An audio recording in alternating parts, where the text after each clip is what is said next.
Hello everyone. Before I start with the reading and writing fill in the blanks, just a reminder that you can take part in our online daily PTE classes at thepte.com, where you can also try our free PTE mock test, which is very much like the real one in every aspect, with a score report generated right at the end of your test and not 24 hours later. And today I'm going to talk about the most important item in the reading section and the third most important item throughout the PTE test. I'm sure by now all of you know that I'm talking about reading and writing fill in the blanks. Some students ask me, why is it called reading and writing fill in the blanks? It's got nothing to do with writing. Well, you know what? You are right. It's got nothing to do with writing. And this is what I guess probably happened back in the days, when the PTE test makers were allocating points to different skills to the tune of 90 points. They were short of one skill giving points to the writing skill, and they chose this item of the reading section to share its points with the writing skill as well, and hence the name reading and writing fill in the blanks. Now, with that out of the way, let's talk about how a reading and writing fill in the blanks question is made. First, the content writer finds a scientific or academic piece of writing from a magazine or a website. Then, based on the type of question the content writer intends to make, a word or a phrase is replaced by a blank. Then, based on the part of speech of the replaced word in question, the content writer comes up with 3 more words that are of the same part of a speech. These words are called distractors, and along with the correct answer, they make up the 4 options. So in order to make a standard multiple choice test, a professional content writer would use different types of distractors to come up with a confusing array of multiple choice options for every test item.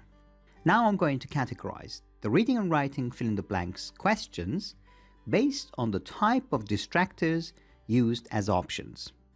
I start with the most common ones. Synonym distractors. Well, as the name implies, all distractors are similar to the answer in terms of meaning. This type of distractors tends to be the most difficult of all. So looking at the example for the synonym distractors here, the collocation for civil strife, which is something negative, is plagued, and all other distractors, bothered and pesters, they're negative like plague.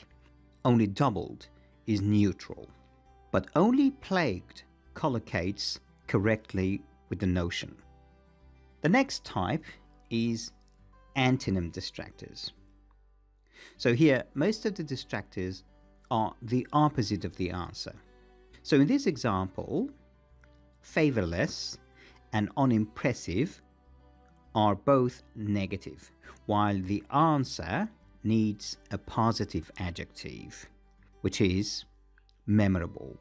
So in this example, memorable collocates with dishes, and the other distractors are the opposite of memorable, but developed is neutral.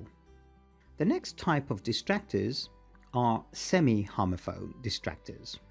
So here, the first thing you do is to simplify a complex sentence into its basic components. This way, it is easily understandable, the sentence and what is expected of you to do here. So basically it says, many peaks gave the blank of greater heights. And we know the collocation is to give illusion.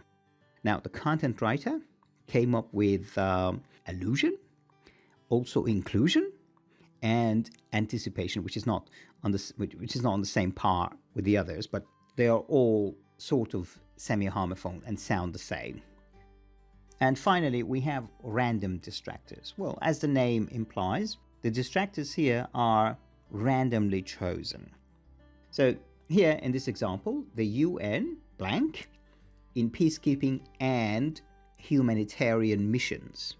So first you read all the choices, and then of course the verbal collocation for peacekeeping is engage, and hence engages is the answer because the UN is in third person. So now that we know different types of distractors, let's go back to the reading and writing fill in the blanks questions. Okay, you need to remember you can spend 40 to 60 seconds on each questions here. These are the most important questions of reading section. If you have no idea what the answer is, use the process of elimination and say, okay, this cannot be the answer, neither this one, so between these two, I'll go with this one.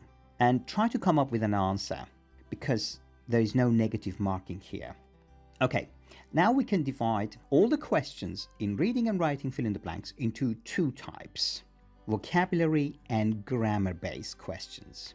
90% of the questions are vocabulary-based and the rest are grammar-based. We'll start with the latter one. As I said before, grammar-based questions constitute only around 10% of the reading and writing fill in the blanks questions. Most of the grammar-based type of questions are revolving around tenses and adverbial conjunctions, which I will demonstrate each with an example now.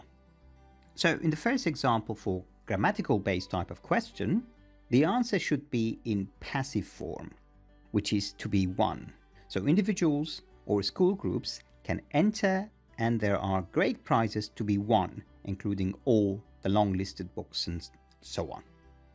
And the second example, the answer here should be in present perfect tense, which is has received.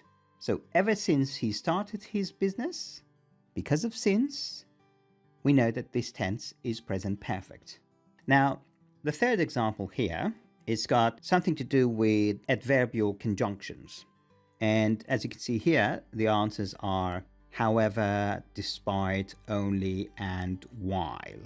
So we know that despite and in spite of, we use them for two opposite things mentioned in the same sentence. So that can't be the answer. The answer is while, because we have also down the line. If you read the whole sentence, say volunteers and professional helpers also make. So while helping other people in a practical way, so we are actually adding one more information, and that also is a sign, so it's while.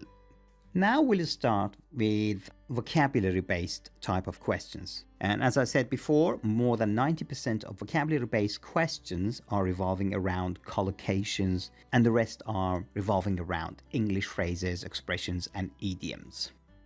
Now we're going to do a reading and writing fill in the blanks that is very close to the one I actually got in my PTE exam. As I said before, you can spend 40 to 60 seconds on each questions here. So here we have 4 questions and you can spend as much as 4 minutes on this page. To get the main idea of the text, start reading from the beginning of the text. Once you got the main idea, for the rest of the questions, you really don't need to read every line. So, as you read the first line, you'll come to know that it's about a scientific study. Remember, always break down a complex sentence into its basic components for easily understanding it.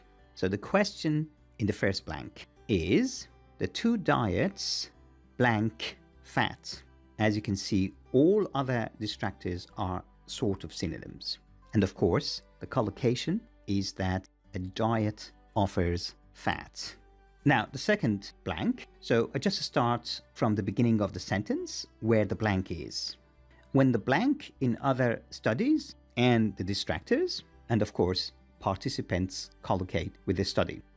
So I move on to the third blank and I start to read it from the beginning of the sentence where the blank is, that is here. It's rather a long and complex sentence, so I break it down into its basic components, which is all the proteins, blank, good nutrition.